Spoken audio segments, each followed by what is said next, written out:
I will tell you, I said this in first service, it's even more of you in second one. This is different. This is different than the old building. I know I've come out and I've welcomed you a couple of times since we've been in the new space, but there's more of you, or the ones that were in the lobby are now in here with us. And so this is painful. This is going to be a struggle. But you know, I was trying not to think too much of it until last night one of my son's friends said, "Hey, Miss Jen, are you super nervous about tomorrow?" Thank you, Mason. Yes. And then I was like, okay, I can kind of like move around that. And then Jordan this morning sends a text like, "Praying for you. It's different up there now. Thank you."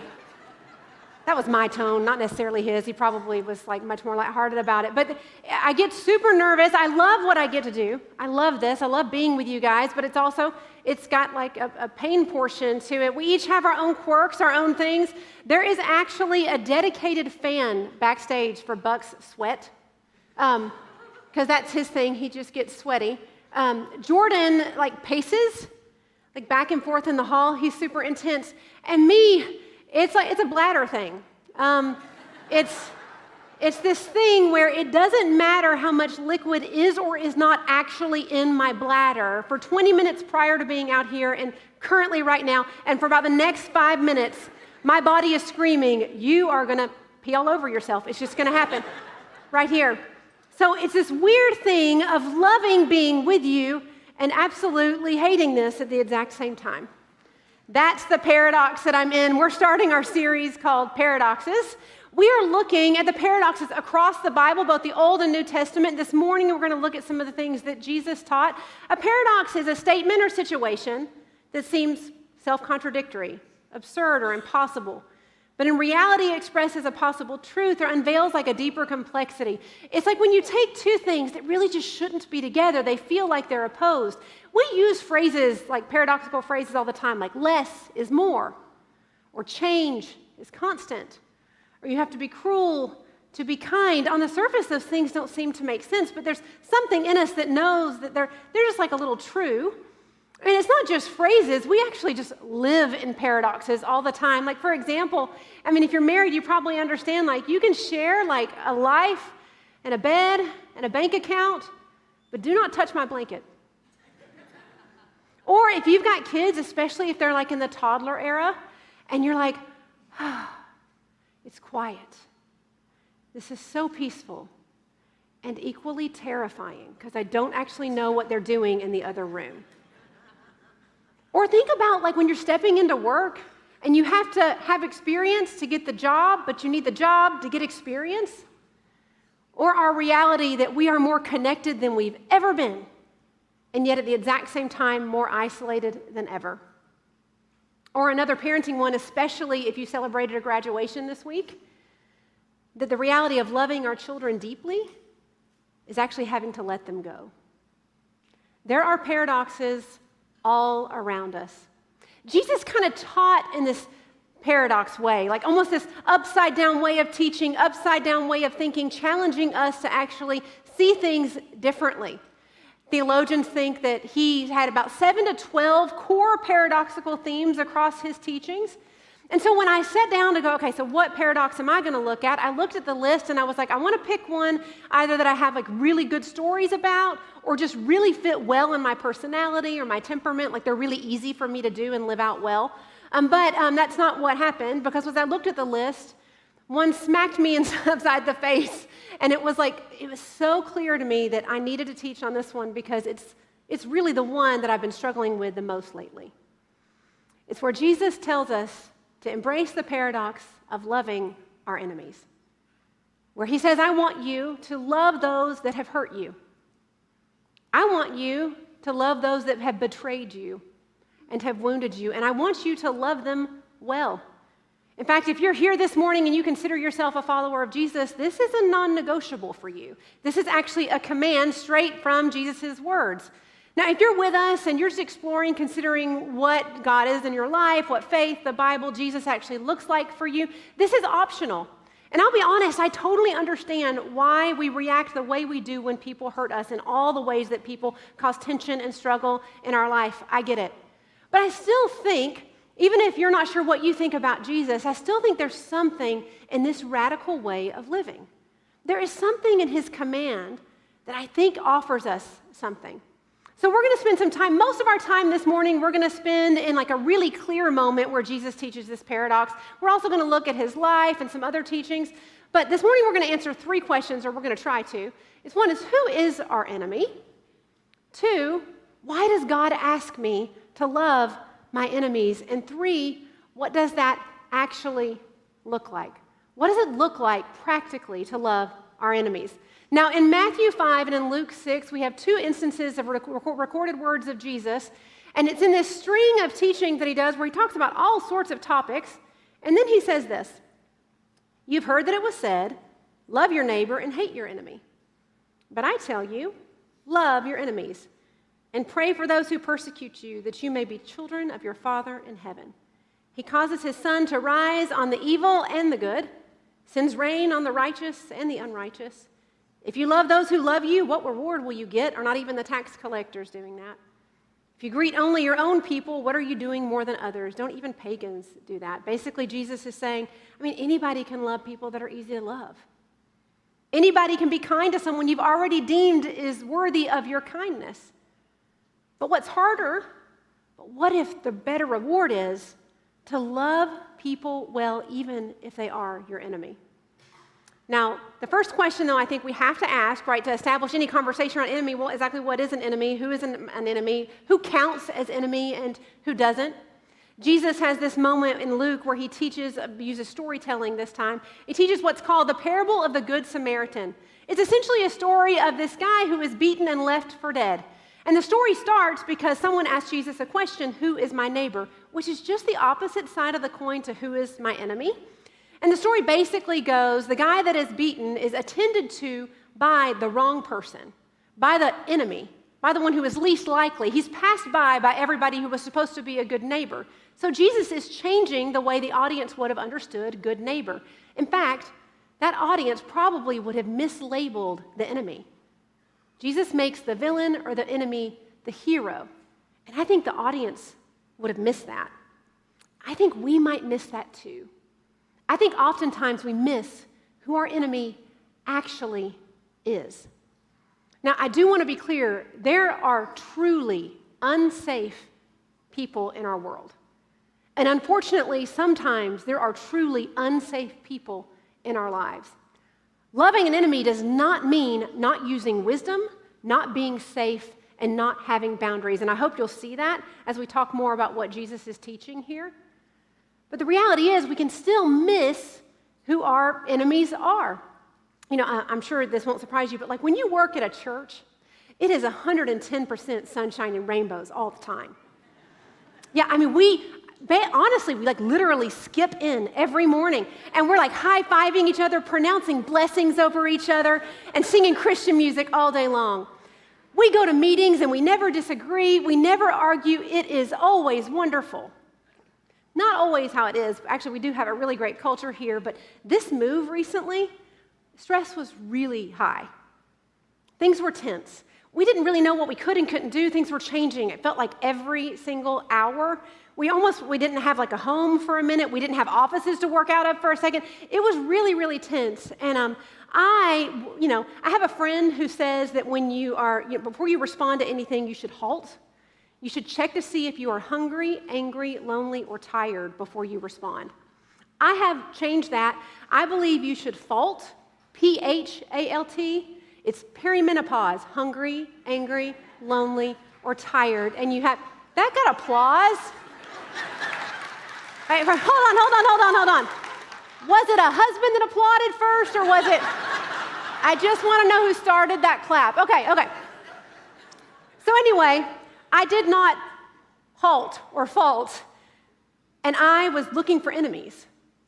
And Christy Gordon, part of our connections team, we were in a staff meeting, and she could sense that the tension was just growing among our team.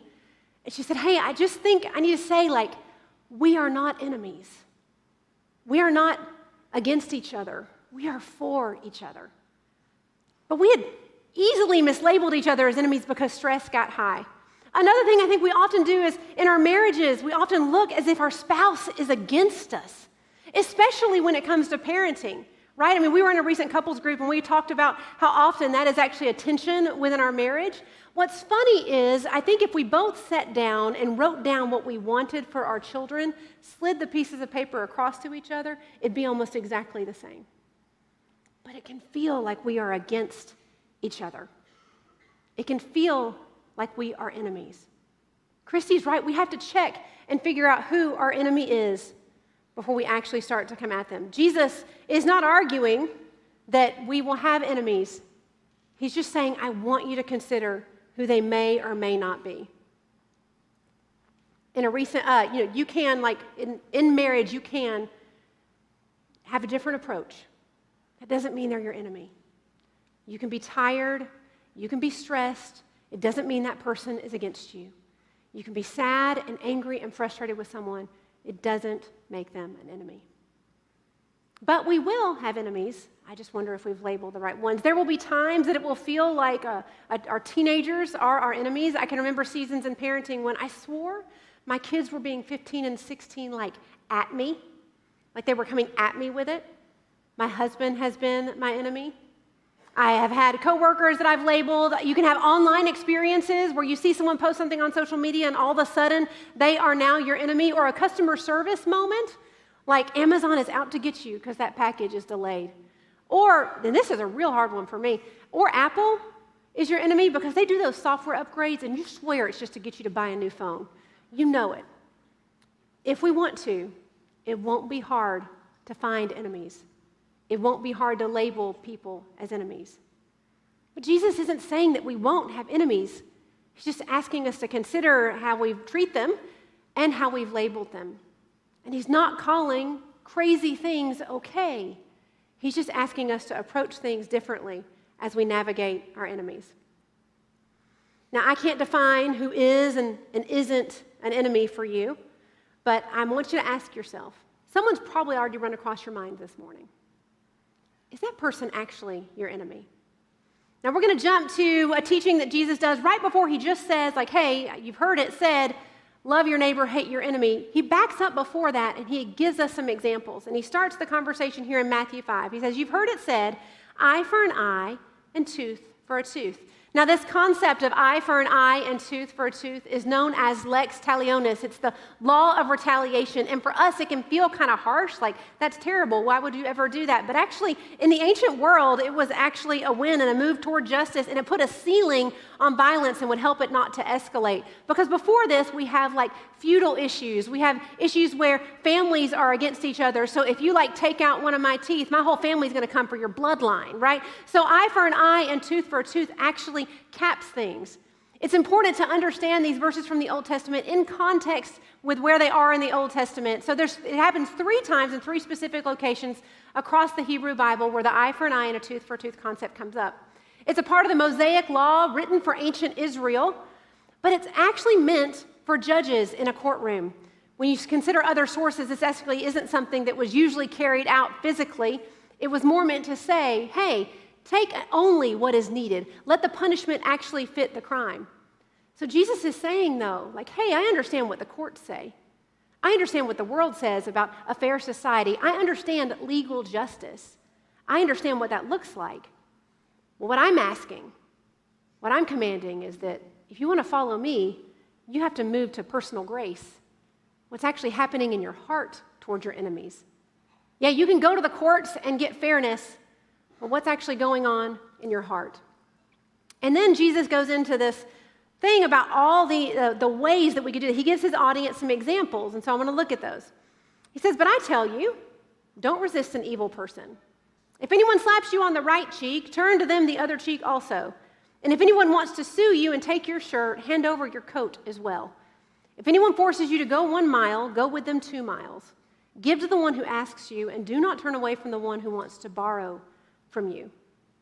Now, before we look at these examples one by one, I do want you to kind of grab that person that's run across your mind. Maybe it's a group of people, an entire group of people. And I want you to think about them. And then I want you to be honest with yourself about how you feel when I challenge you to love them and love them well. Because if you're anything like me, you might say to yourself, you just don't get it. You don't know what they did. If you're anything like me, you might roll your eyes internally, yeah, another message about how if we love Jesus, we got to love others. Or maybe you've already tuned me out. I do genuinely understand why it is hard to love people that have hurt us. I do get it. But I want us to ask ourselves, what keeps us from loving our enemies? What keeps you from loving that person that lied about you, that gossiped about you? What keeps you from loving that person that harmed you or harmed someone that you love? What keeps you from loving that person that betrayed you? Now, I think we could compile a list a mile long in this room of all the reasons we struggle to love those that have hurt us or have attacked us. I'll share with you, just for the sake of time, a few of mine. I'm going to land on what I think is my number one reason. But one is I don't want to be wronged again. And I feel like if I fight for a relationship with someone that has hurt me, I could be wronged again and then I would be foolish. I don't want to repeat what just happened. The other thing is I'm really big on fairness. It's wild. And I really think all things should be fair. Another one for me is I can very much go into they should get what they deserve mode. I can kind of live there, which is funny. I actually don't like this part of myself because I really don't want to get what I deserve all the time.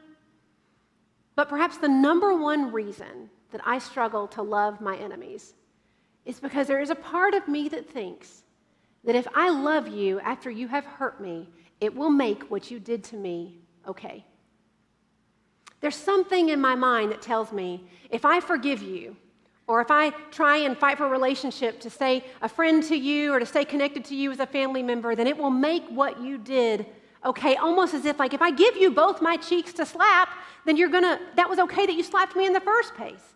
Or if I give you my coat, it was okay that you took my shirt. Or if I go with you that second mile, like Jesus says, then it makes that first step that you demanded of me warranted. And there's something in me that jumps up and it says, I can't let that be null and void or at worst, okay and condoned. But that's actually not what Jesus is teaching here. And I think we can miss it because we don't have the context of his audience.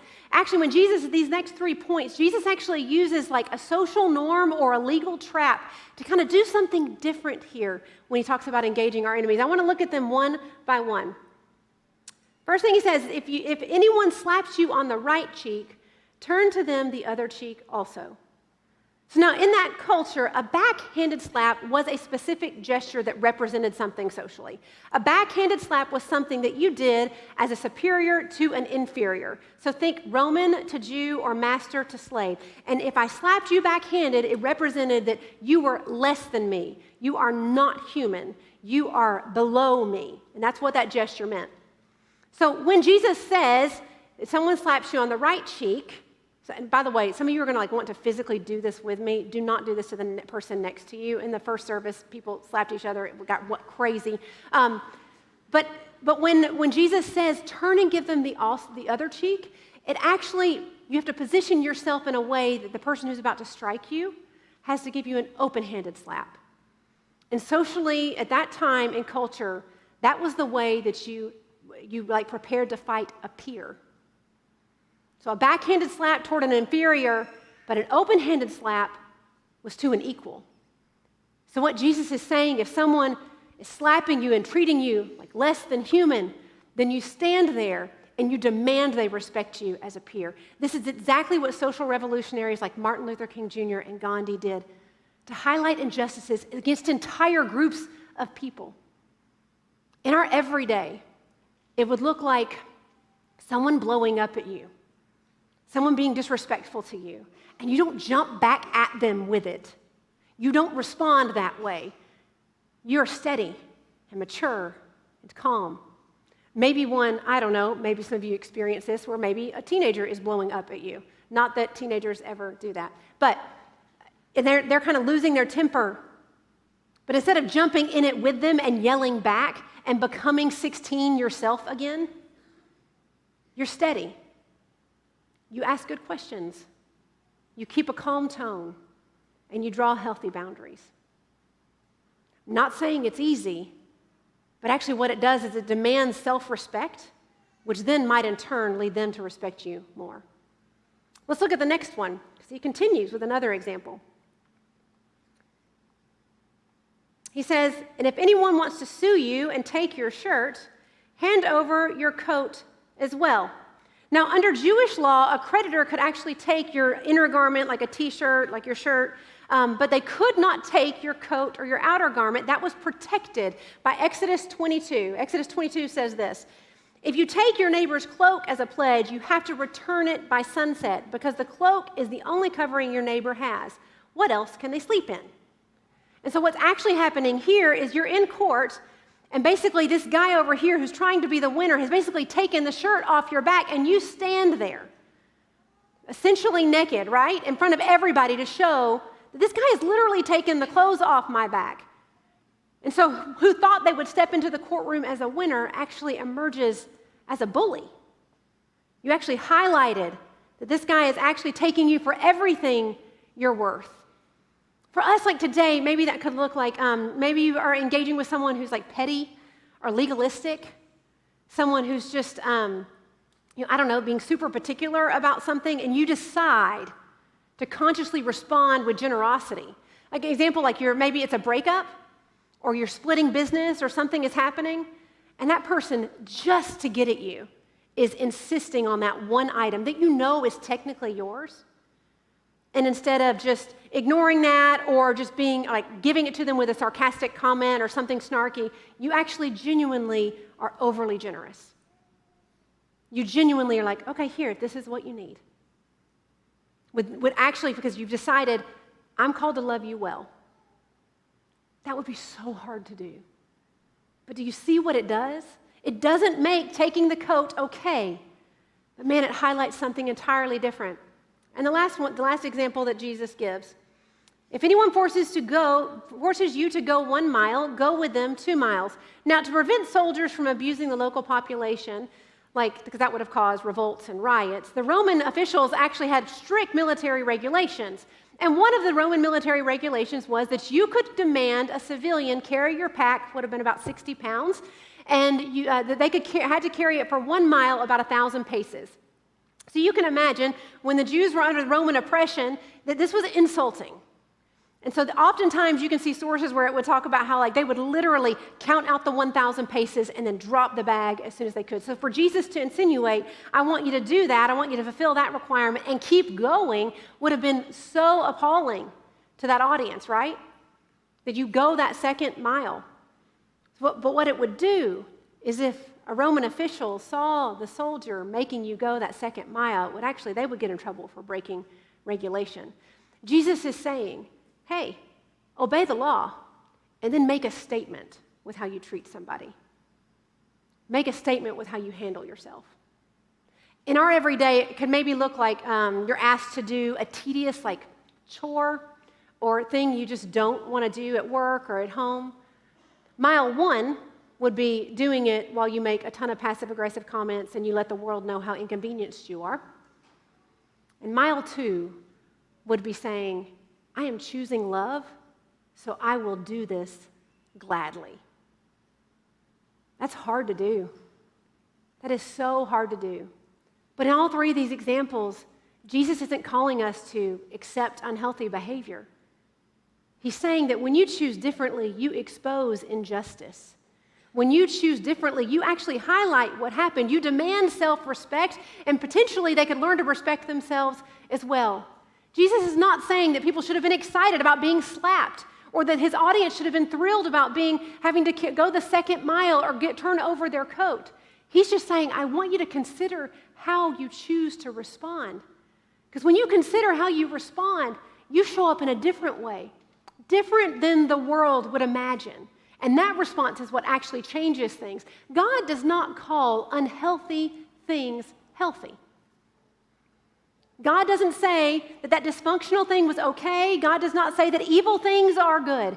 He just asks us to handle things differently. And in doing that, we actually bring clarity to ourselves and to others. But I get it. I mean, think about it physically. When someone comes at you physically, it's not, don't make fun of my stance, because I don't fight things, or people, but things would be even weirder. Anyway, when you are physically, someone's coming physically at you, it makes sense to put yourself in a posture like you're guarded, or to push away. You are trying to evade an attack. That is totally natural. That makes so much sense. But we do the same thing with our emotional and psychological systems. Right? We get guarded that way too. We're trying to protect ourselves. And it doesn't feel like what Jesus is saying is actually protecting ourselves. A few years ago, there was a book that came out called Escaping Enemy Mode that talks about this paradox, and it's such a great book. It says, there's this line, and it says, we no longer, explains the neurological stuff that happens when we no longer see the person in front of us as a person, but as a problem to be solved or a threat to be eliminated. It makes sense that if our bodies would naturally go into a defensive posture, that our minds and our hearts would too. I recognize that when Jesus calls us to love our enemies and to love them well, it will feel foolish. You will feel exposed, the opposite of a protective stance. You will feel exposed. You will feel vulnerable. I get why it's hard to consider. I do also think, though, if you even just look at this posture physically, you can receive so much more this way than this way. You get so much more from living life open-handed, even though it's hard and it's scary and it doesn't seem fair, and I totally understand, but you're going to get so much more out of life than living life this way. And this concept wasn't just something Jesus taught about or lectured on. They're not just points or a story that he tells. It's literally how he lives his life. He is betrayed. He's accused of all sorts of things. He's abandoned by his friends. He's ridiculed. He's kicked out of town. And he never seems to attack back. He asks questions. He leans into conversation. He invites more dialogue. He does something different. But perhaps the best example I can think of loving your enemy through the life of Jesus, just in case you thought the Matthew 5 stuff is just platitudes, is the cross. In Luke's record of the last days of Jesus, the last moments, after he has been beaten, he's put on trial, he's beaten, and is carrying his own torture device. Luke records this. When they came to the place called the Skull, they crucified him there along with the criminals, one on his right and one on his left. And Jesus said, "Father, forgive them, for they do not know what they are doing." I'm not sure I can think of a more vulnerable or exposed position, more painful experience. And his go-to is to pray. To pray for the very people that are attacking him. To pray for the very people that are hurting him. And I wonder if, when we consider the question, so how do I love my enemies, if that's not where we start? What if that's where we started? When we ask ourselves, how am I going to love that person? I can't have a conversation yet. I am not able to let go of that offense yet. That is too painful. It is too much. But you can start a conversation with God about it. What does it look like to start praying for our enemies? About 10 years ago, maybe 12-ish, I don't know, I had a season in my life of wild betrayal and rumors and gossip and lies. And it wasn't like I'm just was playing the victim and being dramatic. I mean, I can do that every now and then. But this was legit. I was legit wronged. And the implications, the potential implications on my marriage and for my kids was super real. And there were people that I couldn't even look at. I was so hurt, and it was so big in my life. And there was one woman who, even after she apologized for what she had done, I just couldn't even be in the room with her. I could not stand her. I just couldn't do it. And so But I could pray for her. I could do that. And so this is how those prayers went. I said, Father, I want to forgive so-and-so. I want good things in their lives. I want their marriage to thrive. I want their kids to be healthy and happy. And I want her to excel at work. I want everything she touches at work to actually become successful and thrive. And now I just need you to help me mean any of this. Because I couldn't mean it at first. But over time, as I kept praying that last part over time fell off. And I eventually meant, and still do mean, that I really want good things for her in her life. Now, we're not best friends, but she's not an enemy anymore. I do want good things for her. I'm also still really hurt, by the way. Again, I can forgive and still be hurt. I can be kind and love an enemy well. God is not saying what happened to you is okay. He's just saying, I'm still saying you have to love your enemy well. And I think we feel like if we have to mesh those together, that if I love you well, it makes what you did to me okay or right, and that is not it at all. In fact, when you love them well, it just reveals more of how it wasn't okay, but you're doing it from a posture of love, of maturity, of grace, of forgiveness. We pray for people because two things. One, first, when we start praying for people, we're actually reminded that they're human. And I don't know, that enemy that you've got in your head right now, you know that they're a person.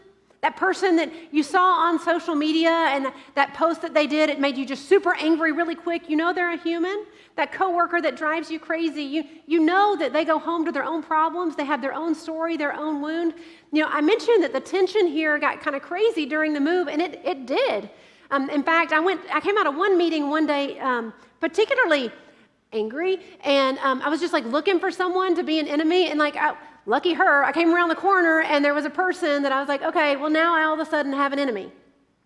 And my guard was up. And I had this thought fall over my heart. Would you just go to lunch with her?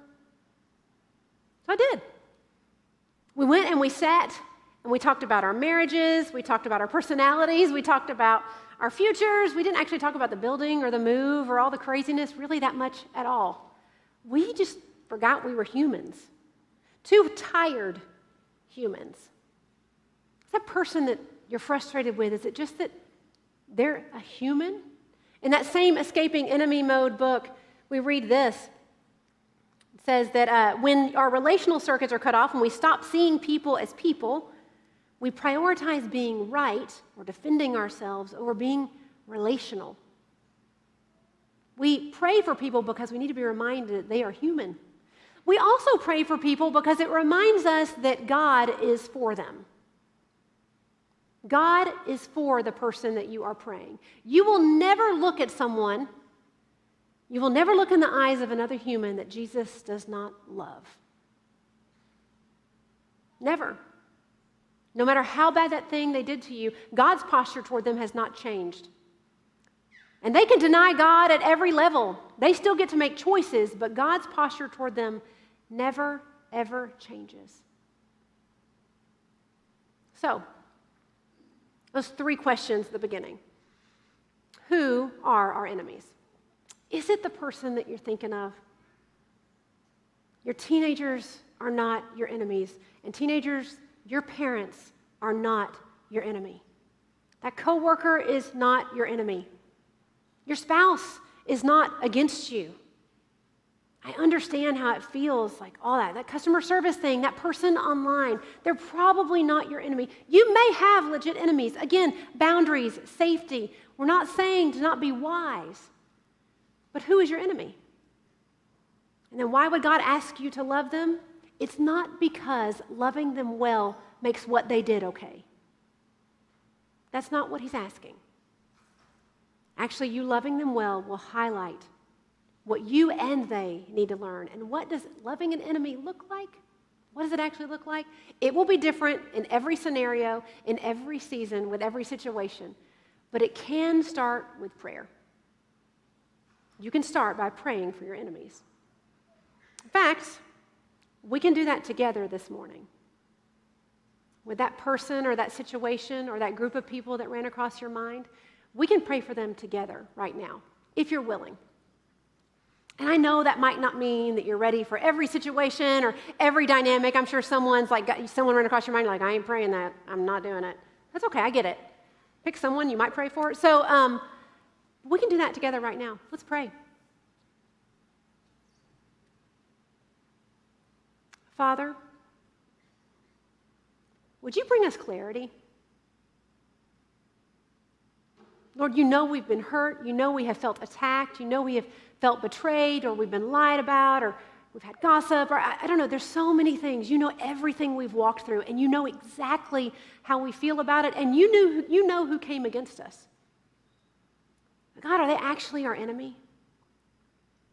God, help us to see things clearly. Help us to see them as a person.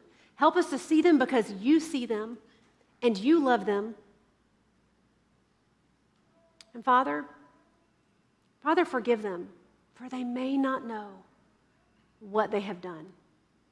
And help us to mean any of this. In Jesus' name, amen. Thank you guys so much. We'll see you next week.